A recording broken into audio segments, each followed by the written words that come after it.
Hervé Marseille, bonjour. Bonjour. Et bienvenue, sénateur des Hauts-de-Seine, président de l'UDI et président du groupe centriste au Sénat. Il se passe beaucoup de choses au Sénat. Avant de parler du budget, un mot sur ce cessez-le-feu qui intervient au Liban. Est-ce que c'est un leurre, une trêve, ou est-ce que c'est une vraie chance de reconstruction du Liban? Écoutez, une trêve, c'est toujours une bonne nouvelle parce que ça veut dire plus de paix possible, moins de morts et donc plus de sécurité pour Israël aussi. Et donc c'est une bonne nouvelle, ça va dans le bon sens pour l'histoire. Est-ce que la France pèse encore vraiment là-bas? Nous sommes partie prenante. J'allais dire que moi j'y vois les premiers effets d'un second homme de fer, c'est-à-dire Trump. Je veux dire la garantie Trump, on voit tout de suite qu'elle a un effet immédiat. Il se trouve qu'on a pu se glisser là-dedans. Ça prouve quand même que la France existe encore au Liban et qu'elle est parfois entendue par Israël, en dépit des difficultés relationnelles qu'on a pu voir ces derniers mois. Moi, je trouve que c'est très positif parce que c'est une possible meilleure sécurité. On voit bien que il y a eu beaucoup de déplacements dans le nord d'Israël. Il y a beaucoup de familles qui ont dû partir à cause des bombardements. Ils vont pouvoir certainement revenir petit à petit. Le Hezbollah est obligé de repartir. Mais il peut revenir. Est-ce qu'il a été vraiment déraciné? Mais Israël a indiqué, et les Américains l'ont confirmé, qu'à tout moment, s'il se passait quoi que ce soit, ils pouvaient intervenir. Donc, c'est précaire, comme toujours. On applique une résolution de l'ONU qui aurait dû déjà être appliquée il y a longtemps, c'est-à-dire que le Hezbollah aille au-delà du fleuve Litanie. Et donc, maintenant, il faut faire en sorte que ça marche, quoi. C'est l'armée libanaise qui va, avec l'aide et la surveillance, si je puis dire, des Israéliens, des Américains et des Français, assurer la surveillance et la sécurité du secteur. J'espère que tout ça va fonctionner parce que ça va dégager le front libanais, si je puis dire, et Israël va pouvoir encore mieux s'occuper de Gaza. Et terminer peut-être aussi la guerre. Oui, c'est une mauvaise chose pour le Hamas, et tant mieux, parce que ça veut dire que ça va permettre à Israël d'être moins concentré sur la frontière libanaise et donc de pouvoir davantage travailler sur les territoires Gaza, parce qu'il y a toujours les otages. Et ça, c'est après la sécurité et la paix, c'est le second problème. Il faut retrouver les otages. Et donc, je pense que ça va dans le bon sens. Et j'espère que, évidemment, cette paix qui aujourd'hui est précaire, il y a 60 jours pour, j'allais dire, recouvrer la paix. J'espère que tout ça va marcher. Michel Barnier était au 20h hier. Alerte rouge quand même pour lui. Vous êtes pessimiste? Vous pensez qu'il y aura censure parce que c'est la logique de la politique? Non, vous savez, il y a alerte rouge depuis le premier jour. Quand vous êtes Premier ministre sans majorité, que vous avez 15 jours pour faire un budget qui, par définition, est forcément très imparfait et précaire et qui suscite beaucoup de mécontentement, que vous avez 3 228 milliards de dettes, un déficit annuel de 160 milliards, c'est presque une mission impossible. Donc il a accepté de s'engager. Moi, je le soutiens, c'est très courageux et c'est difficile parce que les mesures annoncées sont forcément impopulaires. Quand vous avez des dettes, il faut rembourser. Il faut aller chercher l'argent, et ceux chez qui vous allez chercher l'argent... ils sont pas contents. Oui, ils se mettent à crier avant même d'avoir à sortir l'argent. Donc, alors, est-ce que c'est acceptable de dire, on va céder sur quelques points, parce que Michel Barnier, il avait mis la barre assez haut. Par exemple, sur l'électricité. Le prix de l'électricité va baisser. Barnier dit, ça va baisser moins que prévu, on en prend au passage. Est-ce qu'il faut céder? Est-ce qu'il faut obéir à Madame Le Pen et dire, on vous rend de l'argent? Vous avez d'ailleurs travaillé là-dessus au Sénat. Oui, nous l'avons fait parce que nous pensons qu'il faut compenser par des taxes sur le gaz, qui est une énergie fossile, et donc c'est beaucoup moins vertueux. J'allais dire, il faut essayer d'équilibrer les deux, c'est ce que nous avons cherché à faire, c'est-à-dire moins de taxes sur l'électricité, et puis plus de taxes sur le gaz, c'est très léger, c'est l'équivalent, pour une maison de 100 mètres carrés, ça fait un surplus de 60 € par an. Ça pourrait débloquer la situation politique. Ça va dans le sens, en tous les cas, souhaité par Madame Le Pen. Vous savez, Madame Le Pen, c'est le premier groupe, c'est comme ça. On peut le déplorer, on peut s'en satisfaire pour d'autres. Elle a 11 millions d'électeurs et elle a le premier groupe à l'Assemblée nationale. C'est un fait. Et quand vous avez 143 députés, j'ajoute Ciotti, il faut les considérer. C'est un fait politique. C'est-à-dire que si elle vote demain avec la gauche du Front populaire, ils ont au-delà de 300 députés, ça veut dire qu'ils ont une très large majorité. C'est comme ça. Alors, il y avait aussi dans votre travail au Sénat l'idée de faire travailler les Français 7 heures par an non payées, de manière à dégager des marges pour financer des dépenses sociales. Les Républicains finalement se retirent de la mesure. Vous vous retirez aussi? Non. Les Républicains, ils font ce qu'ils veulent. Mais nous aussi. Donc, dans ce pays, on ne travaille pas assez. Par rapport à tous les pays européens, depuis l'affaire des 35 heures, funeste décision Lionel Jospin, 97. de Lionel Jospin et de Madame Aubry, on voit bien les ennuis que tout ça a amené. Et donc, il faut travailler davantage.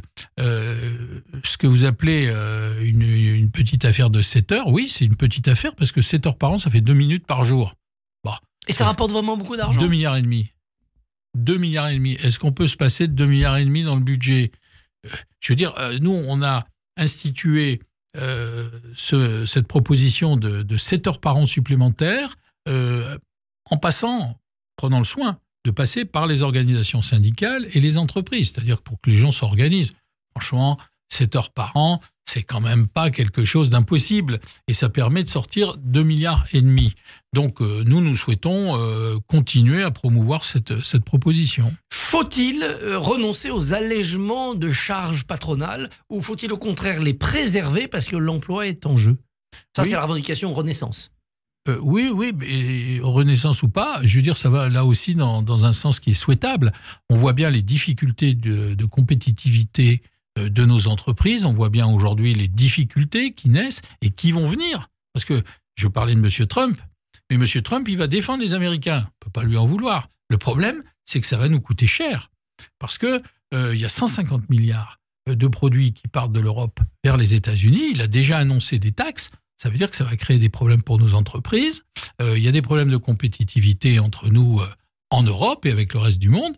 Donc, il est important d'aider nos entreprises. C'est pas le moment d'alourdir les charges. Non. Et donc, il y a besoin d'argent, il faut trouver des compromis. Et donc, là aussi, je crois que normalement, on devrait aller vers des allègements substantiels de ce qu'avait prévu le gouvernement à hauteur de moitié, quoi. Alors, on a trouvé l'argent. C'est les collectivités locales. C'est elles qui vont faire l'effort. Alors, vous les avez défendus au Sénat. Pourquoi ? Oui. Écoutez, ce qu'on appelle d'un nom assez générique, on a l'impression que c'est le cloud, vous voyez, c'est les collectivités. Mais c'est quoi les collectivités? C'est les communes, les départements, les régions.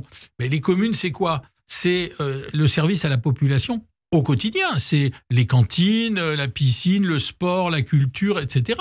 On aide la population d'une commune, petite ou grande, à vivre dans la ville au quotidien. Enfants, personnes âgées, sociales. Donc, on a protégé les départements, parce que les départements, c'est le social. C'est le RSA, les handicapés, etc., etc. Ça coûte très cher. Beaucoup de départements sont en difficulté.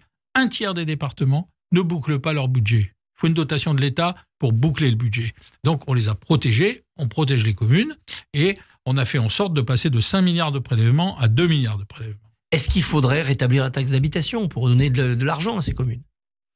C'est très compliqué. La taxe d'habitation a été supprimée. En l'occurrence, personne ne prévoit de la réinstaller. Mais c'est dommage parce que c'était plus de 22 milliards. Ça n'a pas été compensé. Quand le président de la République a dit « on stoppe, on ne paye plus la taxe d'habitation », très bien. Je n'ai pas vu beaucoup de gens qui disaient merci. J'en connais pas beaucoup. Pas plus que pour la redevance télé. Il n'y a pas de gratitude en politique. Non, tout ça aurait dû être compensé par des économies ou d'autres recettes. Ça n'a pas été le cas. Donc ça fait tout de suite un trou dans le budget.